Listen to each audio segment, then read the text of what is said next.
تراویح صرف رکعتوں کا نام نہیں، تراویح قرآن کے ساتھ کھڑے ہونے کا نام ہے، تراویح دل کے قیام کا نام ہے، تراویح رمضان کی راتوں میں اللہ کے سامنے جھک جانے کا نام ہے۔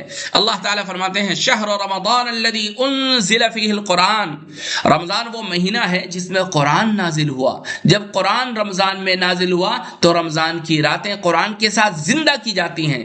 اسی لیے پیارے حبیب علیہ الصلوۃ والسلام رمضان میں قیام فرماتے تھے۔ آپ علیہ الصلوۃ والسلام نے فرمایا من قام رمضان ایمانا واحتسابا غفر له ما تقدم من ذنبی، جو ایمان اور ثواب کی نیت سے رمضان میں قیام کرے اس کے پچھلے گناہ معاف کر دیے جاتے ہیں۔ یہ قیام کیا ہے؟ یہی تراویح ہے، یہی وہ راتوں کی نماز ہے جس میں قرآن سنایا جاتا ہے، دل پگھلتے ہیں، آنکھیں نم ہو جاتی ہیں، آنکھوں سے آنسو جاری ہو جاتے ہیں اور روح اللہ سے قریب ہوتی ہے۔ پیارے حبیب علیہ الصلوۃ والسلام نے صحابہ کرام کو 3 راتیں قیام کرایا، لوگوں کا شوق بڑھتا گیا۔ چوتھی رات آپ علیہ الصلوۃ والسلام تشریف نہیں لائے اور فرمایا خشیت ان تفرض علیکم، مجھے ڈر ہوا کہ کہیں یہ تم پر فرض نہ ہو جائے۔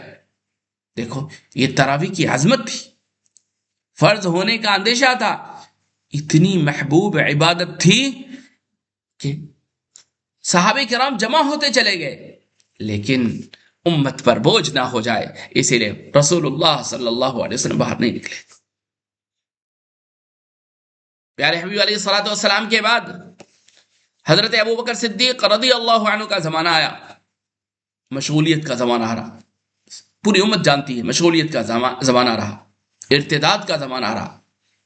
اس کے بعد جب حضرت عمر رضی اللہ عنہ کا دور آیا تو امت کو ایک امام کے پیچھے حضرت عمر رضی اللہ عنہ نے جمع فرمایا اور رمضان کی راتوں کو پھر سے زندہ کر دیا۔ انہوں نے فرمایا نعم البدعۃ ہذہ، یہ کتنا اچھا طریقہ ہے، اور صحابہ کرام 20 رکعت قیام کرتے تھے۔ یہ صرف نماز نہیں تھی، یہ قرآن کے ساتھ ایک مہینے کا تعلق تھا۔ ہر رات قرآن سننا، ہر رات اللہ کے کلام کے سامنے کھڑا ہونا۔ میرے دوستو تراویح ہمیں سکھاتی ہے کہ قرآن صرف پڑھنے کی کتاب نہیں، سننے کی کتاب بھی ہے۔ قرآن سننے کی کتاب بھی ہے، کھڑے ہو کر سننے کی کتاب ہے، رونے کی کتاب ہے، عمل کرنے کی کتاب ہے۔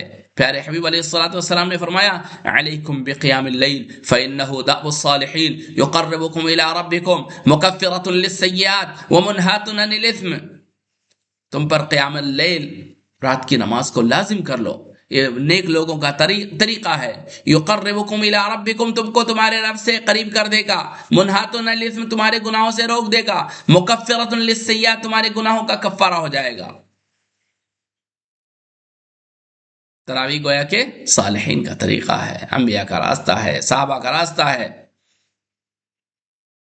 کتنی رکعت پڑھنی ہے وہ نہیں، 20 رکعت ہیں تو 20 رکعت پڑھنی ہے۔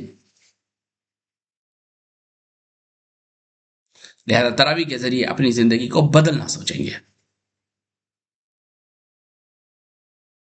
آپ کھڑے ہوں اور قرآن کو سنیں اور قرآن میں غور و فکر کریں۔ تراویح ہمیں رمضان میں قرآن سے جوڑتی ہے، اور ایسے مضبوطی کے ساتھ جڑ جائیں کہ رمضان کے بعد بھی تعلق باقی رہے۔ اگر ایسا ہو گیا تو رمضان کامیاب ہو گیا۔